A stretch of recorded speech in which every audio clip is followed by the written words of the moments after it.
Broadcasting live, this is the Handicappers Report. Brought to you by the Clubhouse Racebook, 711 Central Avenue, Albany, and CapitalOTBBet.com, the premier online wagering site in New York State. CapitalOTBBet.com. Sign up today.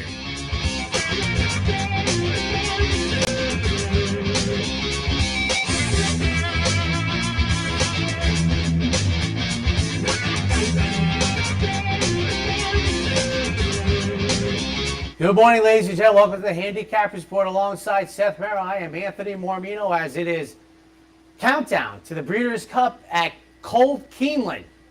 And I don't mean like a cold exact or a cold try. I mean cold like my car was this morning. What was it, 75 degrees the other day? I think it was 25 degrees this morning or thereabouts. I will say, during the week, though, this week, it was actually nicer here than it was at Keeneland. I mean, I'm not surprised. We had some decent days up here, but I was looking at the simulcast down at Keeneland, and it clearly did not look as comfortable as it did in our area. Well, my close friend, and we've been friends going back to the 80s, and we usually hook up at the Breeders' Cup. And my line now is I don't go to the cold ones, and I'm not going. Seth and I will be doing something for the network on Wednesday. It'll be on YouTube. Then it'll be on in the mornings on the network. And I don't know what he thought I was kidding. I'm like, and so the other day the family was having dinner and he texted me. I go, no, I can't foresee me. I said, and that was the day before the famous now Twitter picture of Scott Hazeltine on Twitter looking like he was going to the Arctic. I'm like, no. I said, I will see you at Santa Anita next year, but the pre-entries are out. I suspect probably by lunch today I'll be done with Friday. These are just not too much changes. I know we make a lot of post position draws, and it is important to me, certainly in a couple of races, certainly in some of these unbelievably overfilled races. There's already been a couple of defections. It looks like Fingal's Cave is going to get in for David Donk in the Filly and Mare Sprint. Quick turnaround. I thought she looked okay the other day, though. There's going to be 3 or 4 horses that are going to come off 2 weeks rest. They're coming out of the Gunna. He looks like the mile, not the sprint.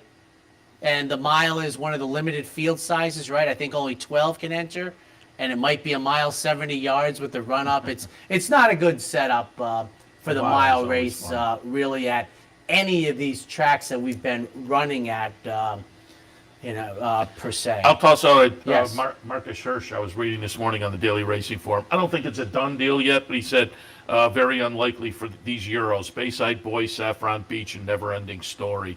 They're likely not making the trip. Because I guess there was a plane taking off, and Bayside Boy was the other day, and the QE beating by it. So I don't think that's a shock. But so we'll get her worked around. They're going to have post position draw at Rupp Arena, and Seth being a huge college basketball fan, that's the on campus arena for Kentucky. So Calipari is going to be there, which is terrific. The publicity side, I guess that's Monday.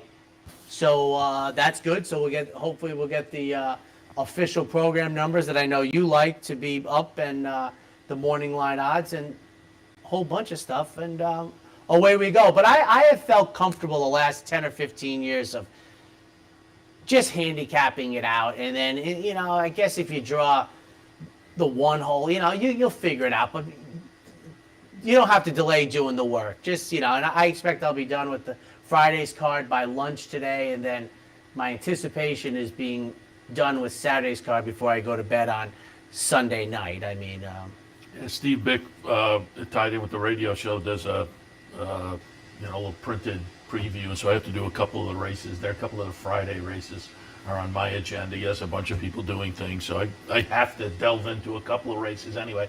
But yeah, I always at the very least look through and get some ideas. What races did you draw? I have the juvenile fillies and the juvenile turf sprint. I think it's the first 28. I think it's the first two on Friday. Yeah, I had that. You got the one I had to go through. That's your buddy. You got I- that's. I mean, I had to go through, and I will alert people if you pull up. And if you go to Equidaily, which I'm still in the process of updating, so it's a little different, but I did, with the Breeders' Cup coming up, I put some links to free PPs for the races if you want to do that. But I also put a link to the Breeders' Cup website and the pre-entry list, and you kind of need that in some of these races so you know which is first preference and which is second preference for well, one of the things I so you didn't, get at least an idea. one of the things I didn't like the form is before they put the horses that had Yes. been drawn in alphabetical order, and then you could tell where the outsiders looking in began, and they stopped doing that. Yeah. That's a bad job. No, That's that's why like- you have to have the for list like next to you. To $40 or $50 or whatever you paid for it, that's a bad job. And you drew the one that I was fearful you drew, which was the Juvenile Turf Sprint, which, and I've said this before, Seth, it shocked me years ago when we only ran 2 editions of the Juvenile Sprint. I figured that would be a bonanza for a lot of people. We ran 2. Secret Circle for Baffert won the first one, and then that maiden for the coach, I think Hightail won the second one, and then poof, it was gone. And now this Juvenile Turf Sprint, you could run 3 divisions of it. The world's upside down, Seth. Yeah, your horse is in American Apple is in. And I got to tell you something. But that ship may have sailed. I think you had the right ticket to that one. I agree with that, but 2 things. One is when that old line where they say, you missed the wedding, you don't want to be there for the divorce. She's going to be a huge price again. She's going to be, trust me. And I got to tell you, she's one of the few that I'm interested in the post because there's going to be a lot of speed in that race. And I think she's going to sit a very good trip. And I think she's going to be 50-1 again. Yeah. And in that case, when they say you missed the wedding, don't show up for the divorce, is because the next time they're 4-1. But if they're 50-1 twice, you're not going to the divorce. You're going to the reception, maybe. So, I like that. Thank you. Don't miss the wedding. You missed the wedding, but you're going to make the reception. That's okay. But she is one of the ones, because I'm telling you, it's 2 things I've said about that race. She looked like a winner every step.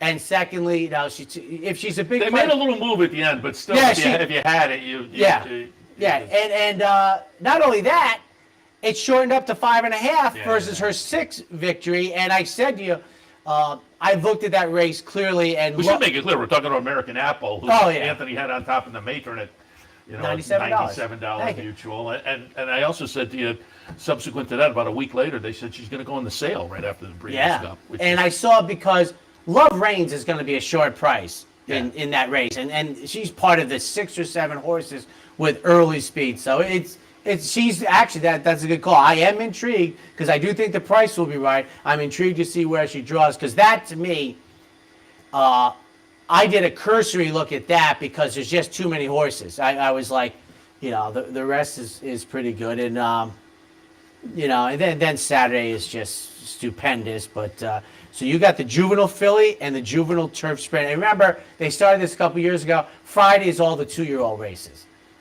It's probably a good idea.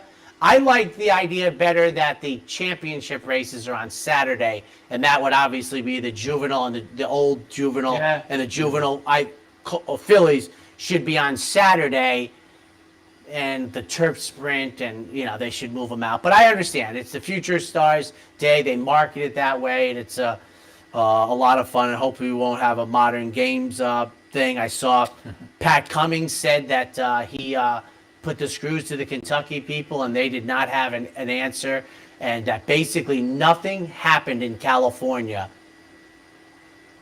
after that. Nobody got in trouble, no anything. Only the bettors got hosed. Yeah. It's just an amazing game. It's the only game I know where the customers are allowed to get hosed and everybody else walks away unscathed. So a couple quick things. I know we have first off, who do you have in Racing Across America? Well, and I will tell Racing Across America because next week is the Breeders' Cup, but tonight the Breeders' Crown on the harness side, and they did their 2-year-olds last night. It's the Woodbine Mohawk venue, and they had some really nice performances last night, and they had some upsets. But today it's really a who's who in the harness world, and we'll talk a little bit about that with Ken Weingartner from the USTA, U.S. Trotting Association. I mean, the highlight is going to be the rematch between Allywag Hanover and Bulldog Hanover, who put in a big effort a couple of weeks ago down to Lexington in the Red Mile. That's going to be the highlight. But Atlanta Is that the horse is that in went there. like 46 and change? Yes. Bulldog Hanover came in with the win streak and the 46 and got beaten by Allywag Hanover a couple weeks ago. They come back tonight. So that's going to be the highlight. We'll talk about that race and some more with Ken Weingartner. And then David Aragona will join us because they have a nice stakes day. You'll go through it at Belmont. We'll get some of his opinions at Belmont. Maybe some early Breeders' Cup thoughts from David as well. But all that coming up at 10 o'clock. I'd say, the people at Naira and the people out of Santa Anita have done a good job. Like, there's a good day at Santa Anita today also where they found where there exists a chance to run races this week, which is obviously a quiet week on the national landscape because of the Breeders' Cup. And like we said, I mean, in this day and age, it's shocking how many horses are going to come back on 14 days rest, if you will, out of the Breeders' Cup. It's such an anomaly nowadays. Gosh, there's going to be horses, this Saratoga thing is going to be prodigious for the Saturday races. I mean, the juvenile races don't really count because they have to develop and they don't really start running until August. But the non-2-year-old races, boy, 100 days off is... Particularly if Epicenter wins, then all of a sudden it all really becomes attractive. I think, yes. I think of all the races, the Travers to the Breeders' Cup Classic is going to be a well-worn path. You put off facing olders until the last possible moment, and you get to recycle, as trainers like to say. A quick thing also on Thursday in New York, something that I have to tell you, I'm not going to say never, and I'm not talking about the dead heat, but Scott Lake and David Jacobson dead heating. There's a duo at the winner's circle. But every race was won by the horse who was in the lead at the pace call, including the dead heat. And the other horse in the dead heat was one length off the horse they dead heated with it. I wish we had the chance I could show you the things. I've never seen every dirt race have red blocks, and the red blocks means that the eventual winner was the leader at the pace call, every single one. And now that sometimes it'll be close to that on all red block tracks. meaning database. Yeah, I put a red block if the leader was the eventual winner, and every single race. And then if you throw in the other dead heat horse, he was one length off. That was on Thursday. It's remarkable when you see things that happen. Put it to you this way: there's been about as many triple dead heats as I've seen that in my life. So that was Thursday at the Big A, which I guess next Thursday will be the Big A. So yeah, this is the last weekend both for Belmont at the Big A, and that's just again a technical kind of thing because they're going to be still at the Big A, but it's just going to be. It's like the old days when they used to recalibrate the stats when they went to the inner. Oh, right. The Aqueduct main track was a meet, and that almost made a little sense. That would make sense. They went to a different Because surface exclusively. Yeah. So that one made sense, but they used to, it wasn't Aqueduct from, say, November 1 to April 30th. They split it up, but I'm sure they're going to recalibrate the stats after Sunday. Also, the last day for Keeneland, so keep that in mind as well. You said what? They're going to run 2 days at Churchill. A couple days at Churchill tomorrow. And what? Tomorrow, the 2-year-old racing? Yeah. Now, here's something I said to Dan coming in. The other day, they ran a 4X at Keeneland for the walkout race and had about 13 entrants. How is this even possible? What was the last 3X we ran in New York? They ran a 4X in the finale Never see at Keeneland the other day, and they were bursting down the Speaking joystick. of the future stars, Yes. I have it here in my notes, and I may not be able to get it, but they are going to have a future pool for the Kentucky Derby that will be in the middle of this week. So it'll be after this future stars card that comes up tomorrow at Churchill, but it'll be before the Breeders' Cup. It closes on Thursday, but more notable, I don't have the article, I can't find it here, but more notable, and I guess this is going to be the game plan going forward with these future pools. There'll be 40 entries. There'll be 39 separate, and then the one all That's other better, event, but how which- can you tell me we can get something to Mars and we can't and get the do all? like Vegas out there, which then 40 is going to make the odds juicier, but not like Vegas odds where you 1100 would be great. you latch onto some horse that looked pretty good running third, and you look up at the board and you're seeing 120 to 1, bang, I like that. You look up at the board and this 40 he's going to be in the all others. They don't want to do. That's my line. And what's funny is on Twitter, a lot of people like to post their picture of their tickets, which is, I have no problem with that. But I've never seen anybody post a future wager score. Yeah, you're right. I mean, that's the whole idea of horse racing. I'm not A big score. on posting the tickets unless you're posting them all the time. Okay, before the races. Well, I just, 97% of the people, have a tough time struggling. But it's no one puts like $100 on a horse that's like 250 to 1, 250 to 1. You just don't get the. It's an interesting wager, fun wager to carry through the winter. But so 40 will be good. Now I'm trusting this is the first time they've done found this. the article. It 39. kicks off on November 1st, and it will end at 6 o'clock on Thursday, November 3rd. So you'll get to look at the future stars down at Churchill, but you will not get to look at the juvenile, the Breeders' Cup. Do they say who is on the committee to choose the 39 individuals? I've always been intrigued by that. That is, but I think it's well, I was going to say, I think it's probably Three guys. Churchill. 3 guys are good. Oh, It's usually 3.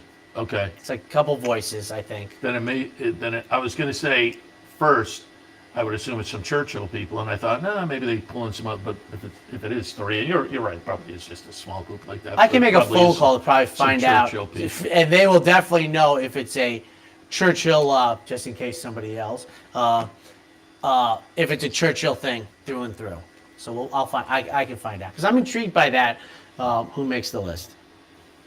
All right, ready to jump in? I am. I love Aqueduct. Even if it's Belmont at Aqueduct. It ain't Belmont. I know where Belmont's located. Still has some.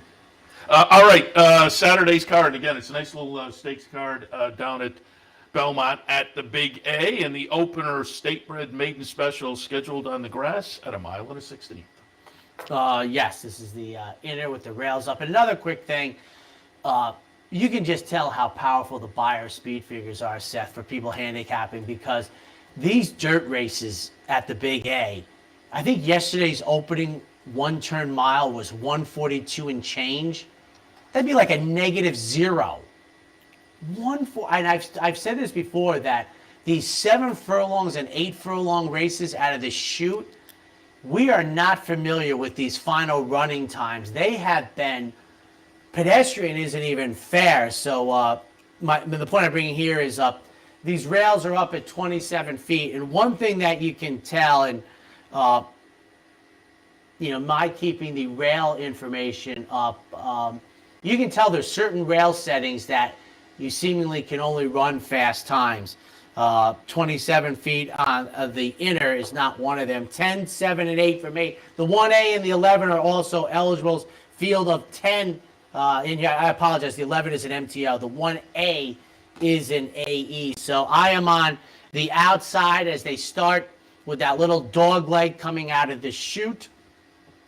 And Practical Joke is my top pick in here. And Danny Gargan sends out this runner who is making the 5th career start, but the first start since February. And I've said this really going back to Saratoga. I am no longer interested in these layoffs as a negative. I just dismiss it and I move on. And besides the fact, how about Danny Gargan plus 180 days in the daily racing form? 8 for 16. What is this? They found the secret sauce someplace. It's not just Bobby Frankel and Christophe Clement. Everybody can do it. Well, that is my opinion. I get Javier Castellanos saddle. The horse has good speed. I think we're going to get a nice position into the first turn. Another thing I haven't been able to understand, Seth, they ran a mile and 3/16 here. Well, why don't they start not in the chute? Why don't they start in the straightaway just farther up? Good question. I just never, why do they have to start in the chute? Just start higher in the stretch and get rid of the dog leg. That's a good question. I mean, I know what the answer they're going to tell me is how they would have to cut to get to that spot. Like, they don't run a mile 16 turf races at Santa Anita. Well, why not? It's right there. I mean, I can see where the mile 16th marker is, but the bend isn't necessary. But I'm going to be fine. For second, number 7, Photon, going out for Kelly Breen, comes off of a hit the board finish, first time turf. That's going the mile. And for third, Succulent, number 8, David Donk's runner, making the 11th career start. 10-7-8, kicking off the Big A.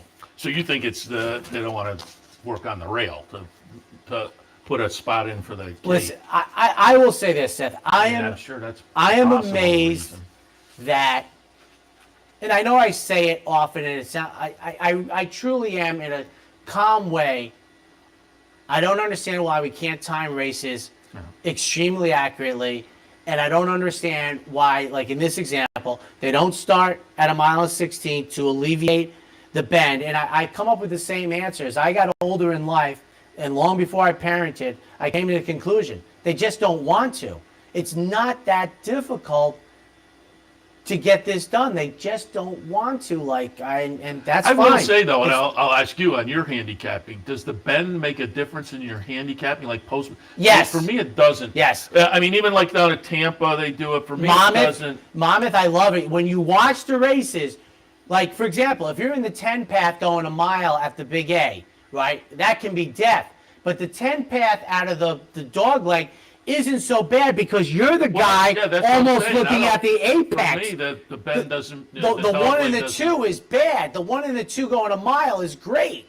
It's like the bend is, not only that, it's a traffic problem. I mean, it becomes, but what I'm saying is when you're in the 10 spot where I am in the opener, you're not out in no man's land. You're not going to get parked outside. It's really, and it does cause a traffic jam because they obviously want to get over, and it's I don't know, but I do. And the one at Monmouth to me is very pronounced. You can see where optically a couple horses like 5, 6, 7 have an edge, and if they wanted to, they could make it almost impossible for the 1, 2, 3, just like the old days with the starting gate in the Kentucky Derby, where the 1 couldn't run a straight line. Like I say, the one that jumps out to me is the one down at Tampa, and that one doesn't. I don't think, for me, it doesn't affect the way I look. Well, at the it. other thing at They have Tampa a pretty also, good run at they Tampa. also don't give you the head on at Tampa into up the chute. They give you the pan shot the whole way. So I think you're right. But if I saw the pan shot, whereas at Monmouth, you were looking right at the starting gate.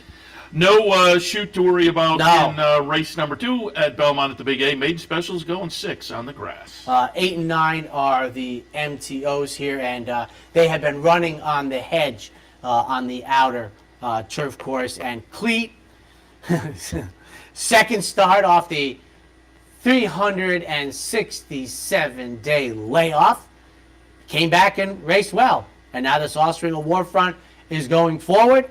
And as I said, with coming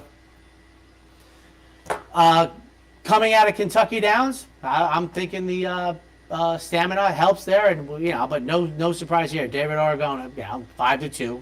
Trevor McCarthy in the saddle. For a second, number 3, Warfighter, who is coming off an 11-month layoff. Another string of Warfront, who is the 2-1 morning line favorite, and for third, the outside of the turf, because the 8 and 9 are MTOs. Number 7, Chuckamoon, Mark Henning's runner, 5-2, co-second choice here. So obviously I think this is quite formful. 6, 3, 7. Race number 3, Belmont at the Big A. It is an allowance non-winners at 1 other than. They'll go the 1-turn mile.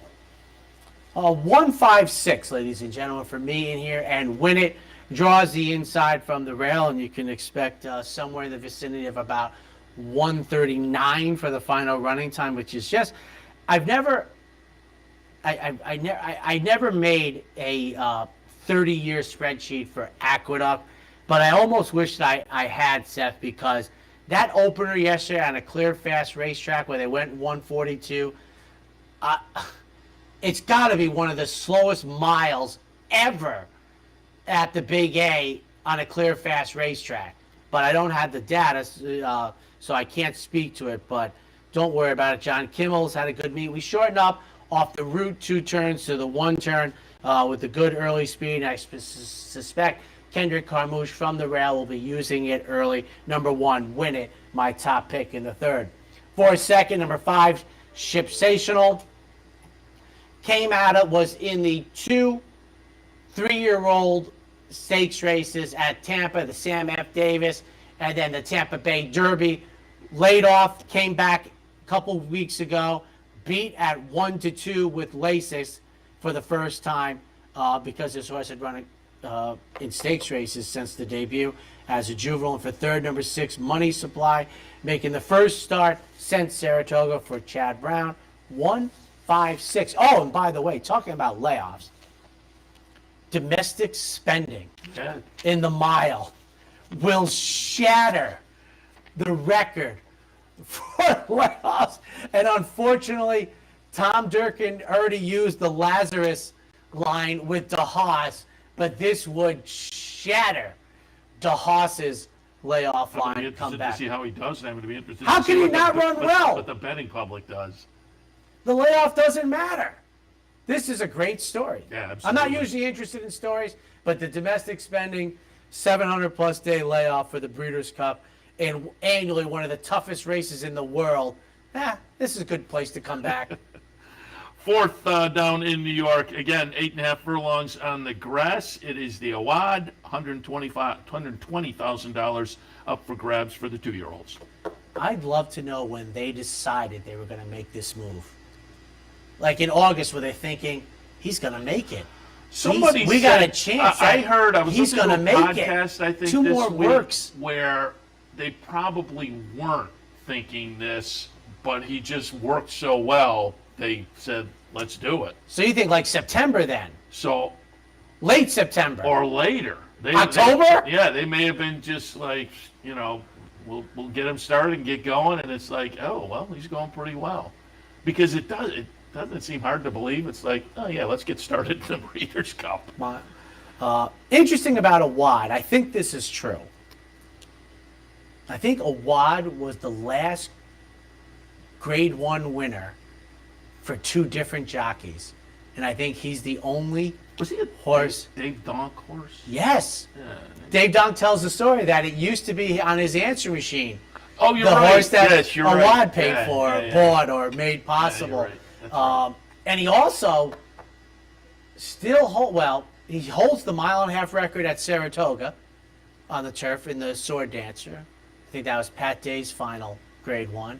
And he held the 1.25-mile race in the Arlington Million, or the Secretariat, with Eddie Maple for his last Grade 1 race. But the Awad, Dave Donk tells a great story, who, by the way, is a fellow Jets fan. And I don't know how you people can handle yourself with this amount of good fortune. It's insane. But I got tempered with the Syracuse. So they just couldn't do anything in the second half. They looked great in that game, though. So Syracuse kind of tempered. They had him on the ropes. They had him almost knocked out. Yeah. 7-6-5 in this year's renewal of the Awad. And this, sort of, Seth, this is almost the Pilgrim Stakes. If you remember going back years ago, before there was the Breeders' Cup races for the juveniles on the turf, the Pilgrim and the Miss Grillo would be the season-end 2-year-old wrapping up the stakes action, but now they moved him up front to be a prep. So they had the Chelsea Flower the other day for the girls. Now we have the Awad.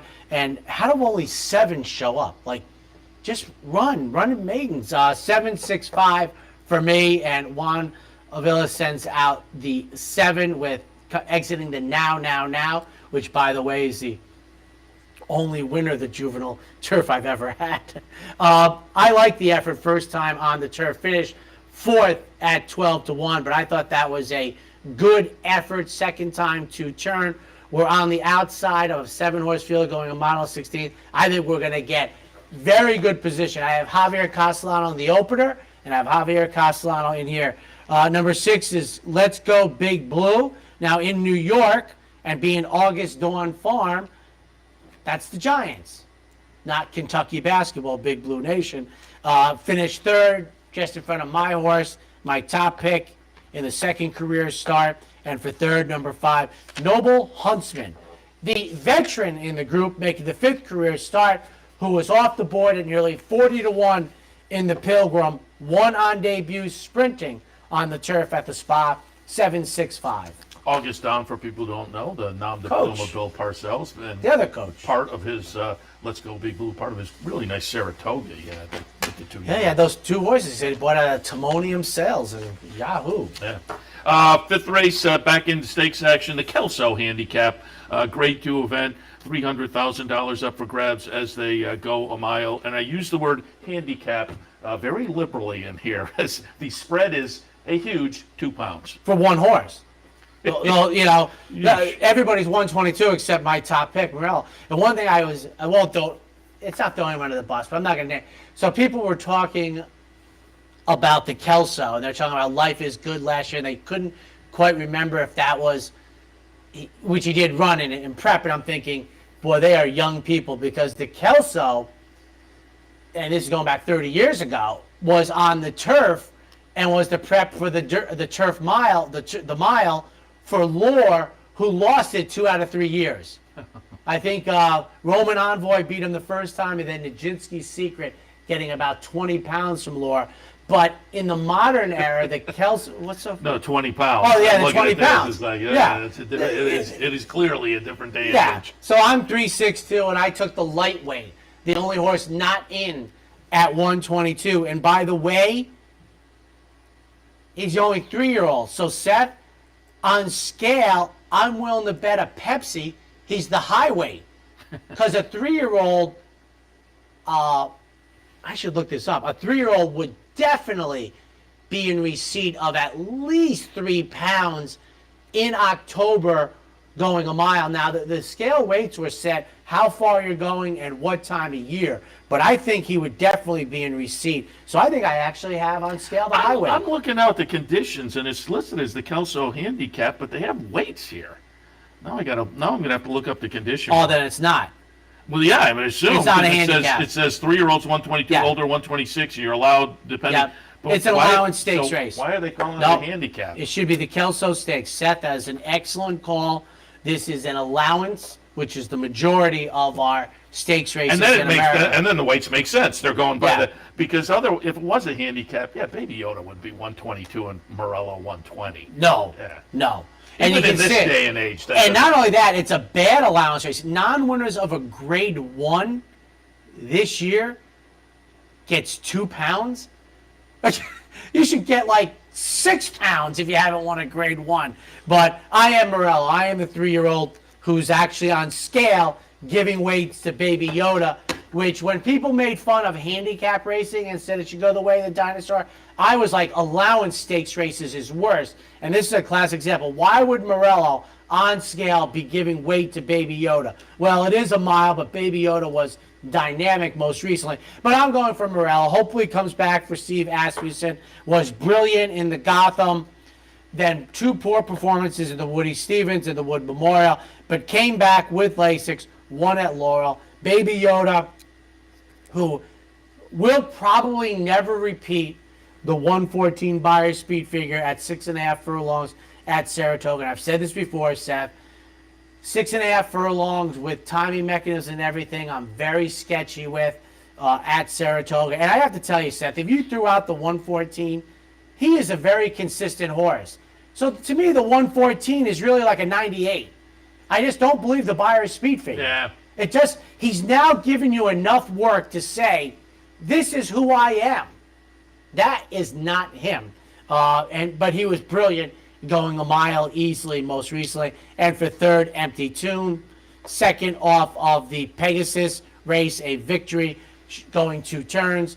3, 6-2. I will say this: if Baby Yoda is not smashingly good again, I think it's a great race. I think it's a terrifically even race unless Baby Yoda. But it always amazes me that now, like, if you're the buyer speed people, like, and these are sharp people. They're not. I'm not throwing aspersions at their skill set. What I'm saying is, now you start to look and go. They do adjust. But I know no athlete they didn't adjust has that type of thing where he's had almost 10 races now, and he's shown you who he is. He's a relatively consistent performer, and that 114 just sticks out like an eyesore, and it amazes. I would love to have that conversation with Andy. Because they will go back and change, but not. It just sticks out now. I bet they're probably thinking, get this race off the PP. Get it out. A couple more races, and they're not going to have to worry about it. And I pulled up the condition book. It's a mistake by the racing form. And that said, but the condition book just lists the Kelso, not as a handicap. Yeah. But under stakes nominations, the link says Kelso H. But if you click on it and you pull up the nominations page, it just says the Kelso. So it's not just the racing form. Equibase has the H in there in one spot as well. But it seems like it is definitely. How can we not? It's crazy. All right, we'll take a break. When we come back, more on New York a little bit later on down to Lexington for Keeneland. Stay tuned. Doesn't get any better than this, Tom. They're all in line, ready for the start. And they're off. American Merrow comes into his final furlong. Green-cut winner, a horse of a lifetime. This is unbelievable. He's one of the most sensational ever. Capital OTB is now streaming live on Roku. The RTN Racing channel on Roku lets you watch OTB TV live through your Roku device or your Amazon Fire Stick, rather than being limited to computers and mobile devices, which means you can now watch OTB live wherever you are. Simply open Roku, scroll to find the RTN channel, then click on OTB TV. OTB TV on Roku. Try it now. What if there was a way to become a better horse player? To have a better knowledge of the game? To be more successful? What if there were a way to take what you've learned, what you know, and make better decisions, better choices? In horse racing, knowledge is a powerful tool. Race results and replays, past performances and live streaming, wagering from all your digital devices. Capital OTB. Become a better horse player. Welcome back to the Handicappers Report. Let's jump back in. Belmont at the Big A. Race number 6 kicks off the late pick 5. Optional claimer, non-winners at 2. 6 furlongs on the grass. 6-7-1 for me. Mike Maker claimed go-go shoes for $75,000. Ran at Kentucky Downs in a stakes race. Now comes back to 6 furlongs after mile 70 effort. Stop War, my second runner. Now, this is Kent Sweezy, who seems to be running more horses in New York. He's a South Florida mainstay. And for third, Mrs. Green, 2-1 on the morning line, taking on this level for the first time. 6-7-1. Race number 7. They're going to go a mile on the grass. Allowance non-winners of 1 other types. 2-5-4 for me, ladies and gentlemen. The 11 is an AE. Christophe Clement sends out the 2, hoping that Javier Castellano and myself have a good day here. Going to throw out the most recent effort. Before then, had a good effort at Saratoga, going a mile for second. Invincible Gal, who was formerly in the Grand Motion Barn. Last couple starts has been with Chad. Makes the first start since August 27th. Beaten favorite at 2-1 in both starts of the Chad Brown Barn. And for third, off of the career debut win at Colonial, number 4, Chorus Girl for Michael Matz. So it's 2-5-4 in the 7th. The Pumpkin Pie is a race number 8, $120,000 up for grabs for the ladies, going 7. Boy, I guess I thought this race was. I didn't think the race I was not afraid of Boston Post Road, but I guess is what I want to say. 4-2-1 for me, and Dr. B gets my top pick. I've said this many times before. I take races in the slop and in the mud, and I kind of put them in their own category. I sort of set them aside. So going back 2 races back, and the leading rider down at Park over the years, Frankie Pennington, was aboard. Easy victory in a classified allowance. Trevor McCarthy gets the call here for second, Boston Post Road, who was a player in this race. And then W.W. Fitzy moving into the Tom Morley barn, who is back as the listed trainer. His substitute got a W this week, 4-2-1. Race number 9, the Bold Ruler Grade 3 event, a couple $100,000 for sprinters going 3/4 of a mile. And again, with the Breeders' Cup Sprint coming up in a sprint division that is a little lacking this year, perhaps. You have a field of 8, field of 10 in here, but no world beaters necessarily. No, I mean, it's a Grade 3 race. I think that's who's shown up, and I like it today. 4-7-1. Jackson Traveler gets my top pick. Coming out of the Light the Fuse. And, I think a couple people were, Steve Asmussen ran horses in the Mid-Atlantic, which seemed to be kind of a new stopping point for this juggernaut. The Offspring of Munnings is my top pick. Beaten favorite in the Light the Fuse for second. Number 7, Eastern Bay, who I fancied in the Vosburg, was runner-up behind the Juddmonte Powerhouse Elite Power. And for third, number 1, Chad Summers, runner making the second start since February, second time U.S. 4-7-1 in the Bold Ruler. And for our young folks out there, I think Bold Ruler might have been the leading sire about 7 or 8 years in a row, a record that will be unmatched going forward, and the sire of Secretariat. The finale goes off at just a little before 5:30 tonight, scheduled there, a mile and a 16th on the grass, starter allowance types. So what I'm saying is he's into mischief and Tappet rolled into 1. 5-6-4, 6- my top pick. Taking blinkers off, hadn't started since Memorial Day weekend. Has had 1 start since Memorial Day weekend. Coming out of Kentucky Downs for second, number 6, Relate. A good effort, beaten here. First time in the Todd Pletcher barn. That was at Saratoga way back on August 14th. And for third, the horse that I tell you, I have said it. I don't know a horse that lost 4 consecutive races at odds on 5-6-4. But St. Joe Louis is that. And I still haven't come across one. So a very good card they put up the week out before the Breeders' Cup. Good job. Absolutely. All right, we will shift to closing day at Keeneland after this break. Stay tuned. Now, this is the first time you've ever had... Birdstone is an outside front. They're coming down to the finish. Can Smarty Jones hold on? Here comes Birdstone. Birdstone surges past. Birdstone wins the Belmont Stakes. In front, but here comes High Chaparral. High Chaparral, the defending champ, to take it to Boba. These two are champions head to head with Joe Hart bearing down on them. It's going to be a 3-horse photo finish to the top. Here's the winner. Photo finish. Having trouble finding us? It's actually quite simple. Whether online or on your TV, it's never been easier to watch and wager on championship horse racing with Capital OTB. Simply log on to capitalotbbet.com. There you can watch our morning shows, live stream races, and wager on our state-of-the-art wagering platform. You can also watch from the comfort of your home on Spectrum Cable Channel 1250 or Fios Channel 467, and win more with Capital OTB.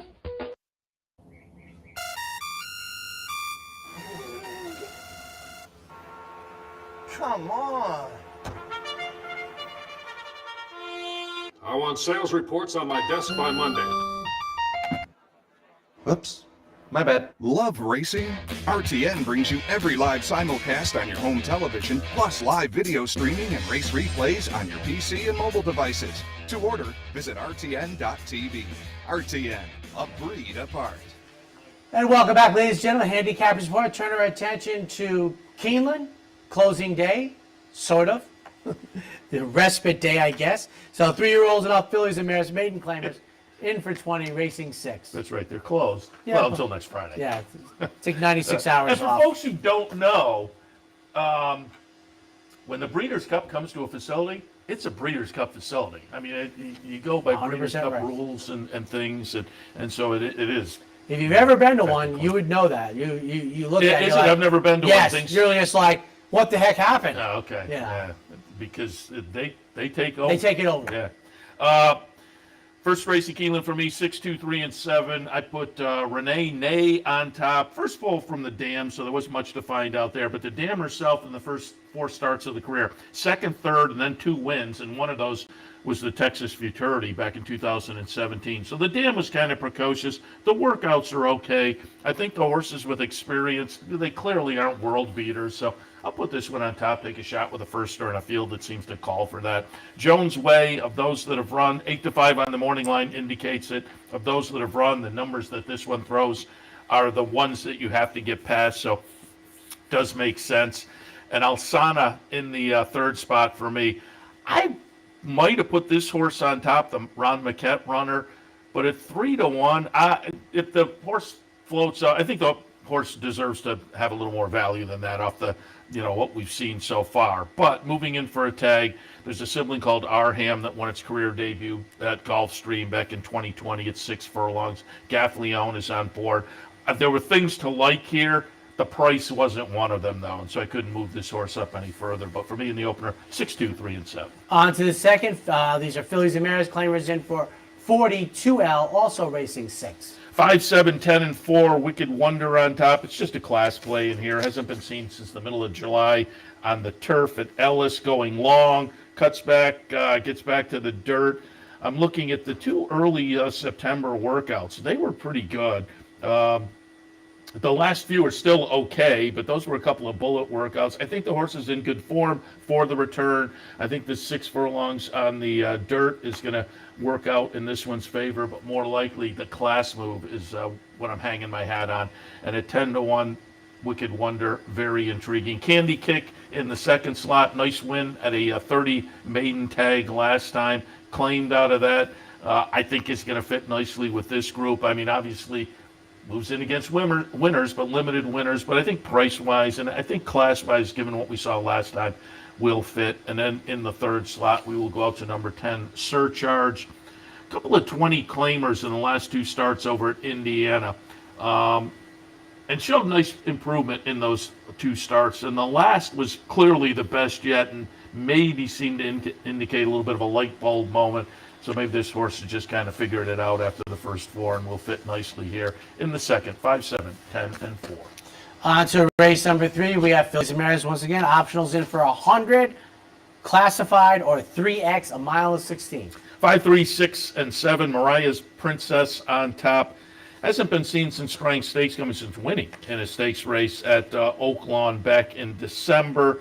I would guess, given what we saw last year, what we've seen, so far in the career with a couple of starts at Oak Lawn. The Oak Lawn meet is probably ahead for this one, so this may be a little prep for that. But again, you go back to the October 8th workout, nice little bullet. Seems to indicate that the horse is going to be on her toes for the return, and I'll put that one on top. Second slot, we'll go with La Davida. Came up from Chile, and I say it quite often, the South American horses, I always like to take a wait-and-see attitude because they can go either way. And this one went the right way with a nice win at Churchill, middle of September on the move up from South America. So I think this horse is legit. And then En Voutante, horse that I've liked from Ken McPeak a number of times throughout the career. But I have to say, so far this season has not been particularly inspiring. The third place finish in the restricted stake up at Saratoga was the best yet, but that was bookended by a couple of less than stellar performances. Now moves into an optional claimer off a string of stakes races, 2-1 on the morning line, and might outclass this bunch. But given what we've seen so far, I don't think that's a sure thing. In the third at Keeneland, 5, 3, 6, and 7. 4 in a row with the Fillies and Mares on the dirt. This one, entry-level allowance, racing 7. 7, 6, 4, and 2. The number 7, Olga Isabel. Broke the maiden back in May in career start number 2 and seemed to go through the non-winners of one condition last time, but wound up disqualified. So 2 first place finishes are 2 races under the wire first in the first 3 starts, albeit with a subsequent DQ. But I think this horse has some talent and is going to match up really nicely with this bunch. My Kentucky Girl comes out of a couple of turf races at Del Mar, but the last dirt race was really good at Santa Anita. Number-wise, it was a 3rd place finish. The horse broke the maiden in the career debut on the dirt, 4 starts back. But again, both of those numbers match up well with this bunch. And Braganza in the 3rd spot. The Eddie Keneally horse broke the maiden in career start number 1. Did it in fine fashion, but did it for a tag. So I'm not quite sure how this horse is going to class up with this bunch this afternoon. In the 4th, 7, 6, 4, and 2. On to the 5th, 2-year-old boys, entry-level allowance, 1.16 on the turf. 210, 6, and 3. The number 2 General Jim. The Shug horse comes out of a nice win when moved to the turf in the 2nd career start up at Saratoga. Nice improvement, start 1 to start 2. Could be primed for a good effort today. First try at this non-winners at 1 level. That can be a little obstacle sometimes, but I think this horse comes in the right way. Mendel's Secret won the career debut at Kentucky Downs for Mike Maker. Just kind of held on in a gutsy performance, but again, a career debut win that looked pretty good down at Kentucky Downs should bode well for this afternoon. And having Tyler Gaffleone on board is a bonus as well.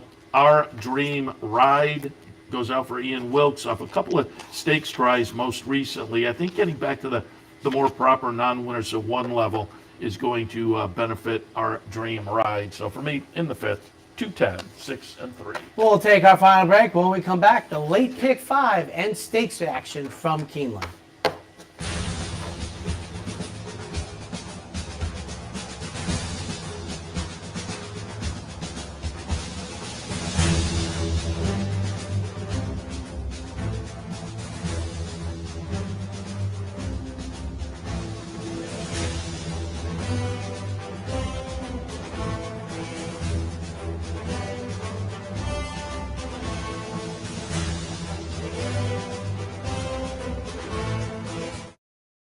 The Clubhouse Racebook is the Capital Region's new home for racing and sports. 25,000 square feet of Vegas-style action with live wagering on the best horse racing from around the world.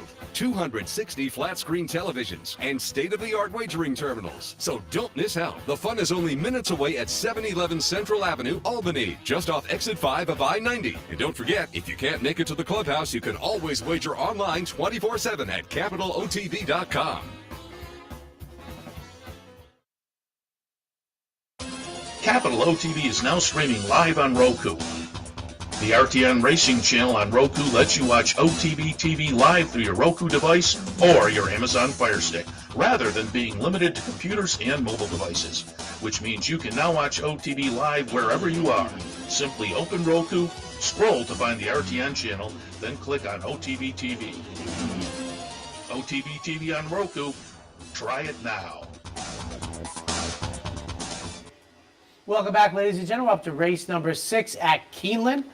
2-year-olds in the Bowman Mill listed stakes race going 6 furlongs.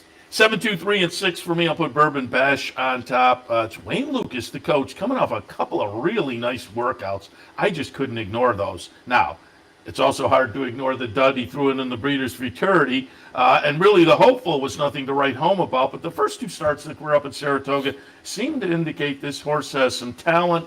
I'm going to hope that the cut back to the 6 furlongs and with those 2 bullet works in tow, Tyler Gaffleone on board, maybe we get back closer to what we saw to begin the career. And I think, 4-1 on the morning line, I'm hoping off the last 2 we do get a little bit of value. And that 4 is probably in the ballpark of what it would be nice to get. Sir Lancelot in the 2nd spot comes off of 2 wins and 2 starts so far, albeit at Delaware and over at Presque Isle. But Presque Isle was a stakes race. It was on the synthetic surface, though. But again, the 2 for 2, can't ignore that. And Quick Hammer going out for Brad Cox. Career debut win, Belmont at the Big A. Did it with a number that matches up with this bunch. Maybe a little bit lighter than the better numbers from a couple in here, the couple I have on top. But I think this horse being, 1 start into the career still maybe has a little blue sky ahead. In the 6th at Keeneland, 7, 2, 3, and 6. And I like your Bourbon Bash, who on debut lost to the Champagne winner, and then came back and just blew the doors off a field at the Spa sprinting. So on to the 7th. We have 3-year-olds and up, maiden special weights, racing 6.5. 11, 4, 14, and 6. The 14's a couple deep on the AE list. If that one doesn't get in, maybe take a look at the 8. But I have 11 Cape Trafalgar on top. Safi Joseph runner, tried Keeneland back on October 8th and was the beaten favorite after having shown some punch. But I think off of that effort, a little race over the track could be tighter today. Luis Saez on board. Arrogate Spirit in the 2nd spot. The Ron Maquette runner, I thought, got some good experience to build on in the career debut over at Churchill. Gaff Leone on board. Again, a little bit of a bonus. And again, if Lupo's Legacy gets in, I thought the first 3 starts of the career showed a little oomph for Jeremiah Engelhardt. If this one gets in, the cutback could be beneficial as well. If that one doesn't get in, the 6, I love first-time starters from Chad and Klarovich. I think they're always well meant. Nyquist can get first-time starters. They paid a decent amount of money. But I looked it up, and there was a lone racing sibling called Royal Mover. No on the board finishes in 3 starts for Pletcher and Rapoli. So on the bottom side of the breeding, I just shied away a little bit from that one. But in the 7th at Keeneland, 11, 4, 14, and 6. Take a look at the 8 if the 14 doesn't get in. More stakes action. Race number 8 is 3-year-olds going a mile on the turf in the Bryan Station. 8, 10, 5, and 6. And, of course, we had Mike Rapoli on with us up in Saratoga. And he was high on Witt on the turf, and Witt kind of validated that with a decent second-place finish in the Hall of Fame, and then the win and the Better Talk Now. And I think off of those 2 starts, this horse is set up to run very well this afternoon in the Bryan Station. So I'll tilt in that direction. 2nd slot, Fuerteventura Ventura going out for Jonathan Thomas.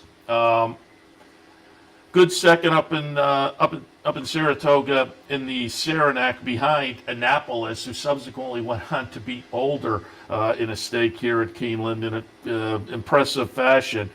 But subsequent to the Saranac, Fuerteventura second in a stake down at Kentucky Downs. But again, those Kentucky Downs stakes and that course itself a little bit challenging. So I think that's all right. And the 15-1, very attractive to me. Classic Causeway. Obviously, that turf debut in the Belmont Derby is what you're kind of looking for. That front end running score, and I would guess that'll be kind of the game plan again today to try to take them all the way around in the mile. Don't think it's out of the question. I have it 8, 10, 5, and 6. And 9th race on the card. Often in the past, when this would be Breeders' Cup Saturday, and it wasn't at Keeneland, this would be their stakes race. Also, I believe our friend and former colleague Jeff Carl, I think, has won. The Fayette. I can mention that. I think you're right. At 9 furlongs on the dirt. 4, 1, 5, and 3. I'll put first captain for our friends at West Point on top. I'm kind of looking back to that Pimlico special. That was a really nice race, but subsequently put in a couple more nice races. 2nd and a 3rd in the Suburban and the Jockey Club, but you look down and look at the company lines in that Jockey Club was behind Olympiad. You look further down, finished behind Speaker's Corner. I think this is a nice, talented runner, and at this level, should run well this afternoon. West Will Power, coming off a nice win over at Churchill and an optional claimer for Brad Cox, I think tends to throw the kind of race that is going to fit with this Grade 2 bunch this afternoon. And King Fury tried this race last year and ran 3rd. The Ken McPeak runner so far this year has had 3 starts, but a couple that are leading into this in as far as recency, and kind of like that 3rd start back. And you know, the last couple were okay. Last time was behind Hot Rod Charlie. Could be primed for a good effort in here. The 9th at Keeneland, 4, 1, 5, and 3. And putting the meet on pause, we'll have the finale, Fillies and Mares, classified allowance.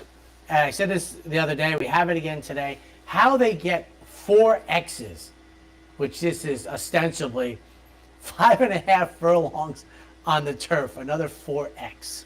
6, 1, 11, and 7. Spicy Mark on top for Wesley Ward. You know, Wesley Ward and turf sprinters, enough said kind of a thing. This one will try to take it on the front end. And from this trainer, I don't think that's out of the question. Johnny Velasquez set to ride. Illegal Smile in the 2nd spot. Another Wesley Ward runner. This one coming out of a 3rd place finish up at Saratoga. A close-up 3rd in a sprint stakes race. So well spotted in here. and Sarah Mia goes out for Robertina Diodoro. A little bbit disappointing running 5th last time, but did have some trouble in there, and I think is probably better than that race indicates. So the 10th and final at Keeneland, 6, 1, 11, and 7. And that wraps up our look at both Aqueduct and Keeneland. We'll actually be going to Aqueduct in a couple of days after this weekend. Keeneland will hit the pause button. They'll run at Churchill Downs tomorrow.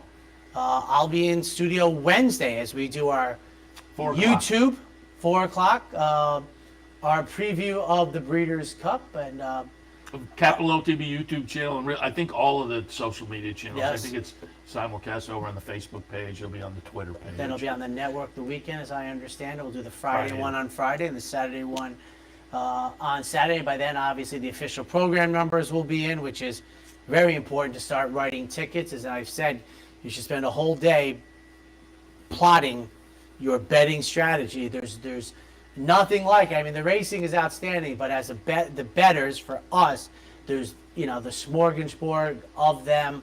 I was thinking of that this summer during one of the discussions we were having during the year. How many people do you think come into Saratoga, not only don't have a ticket plan during the day, which that I don't mind, but haven't even looked at the card. I'm thinking the vast majority. I will say the ticket plan, I would say is north of 97%. Don't. Yeah, no totally, idea. Totally agree. Haven't looked at the card. I would think it's still a pretty good majority. 50%? Yeah, the people out at the picnic tables and stuff, I think they come in, they buy a program, they just, which you're going once or twice. I say to people, yeah, if you want to just play your numbers or something. Yeah, I agree with that. I would say, I don't know, 50% seems like I don't know. I guess the way you could tell is if we stood outside watching them enter, we could pick off who's prepared and who's starting the process. Yeah, you come in without any paperwork, you're probably... You're in. You know what? They might be the majority. I think you are. I think it's probably 60, 70%. Yes. I think you're right. Now in the old days, again, if you're the person who is there for once or twice a year or whatever, you're having fun, you're out just relax. But if you're a person who kind of a couple times a week or whatever, I think those people are all in the box because now you can download 72 hours. There's just so much going on there, and so the distractions. I think anybody who's into it is probably part of the 30% that's had them for at least 36 hours. No, these days. And then you have the whole group, which I'm now starting to think is probably close to 70%, that honestly gets the post parade and opens it up and begins. Becomes, now that I'm thinking about it, up at Saratoga, which the crowd is so different. What's it like at Belmont at the Big A or at? I would say Gulfstream. Now, have you been to Thursday? Because of Manitoulin, I have been at the Big A in modern times on an ordinary day, and I got to tell you, just looking around, all that's left is the hardcore. I mean, all that's left. That's what I mean. It might only be 3,000, but I would say 2,500 of them have already doped out the card. Yeah. I mean, it's just so radically different. Yeah. But I mean, what a way to go to the track. Just, I will say there have been times in my life, like when, I did look at Arlington a little bit before we went, and obviously I do this, so I'm not really part of the pool. But I could see going if I went to Canterbury, I'd just walk in. I'd be one of those people. All right, he has to stay. I have to go. I'll be here Wednesday. Breeders' Cup time. Have a great weekend. You're watching OTB TV, a service of Capital Off Track Betting.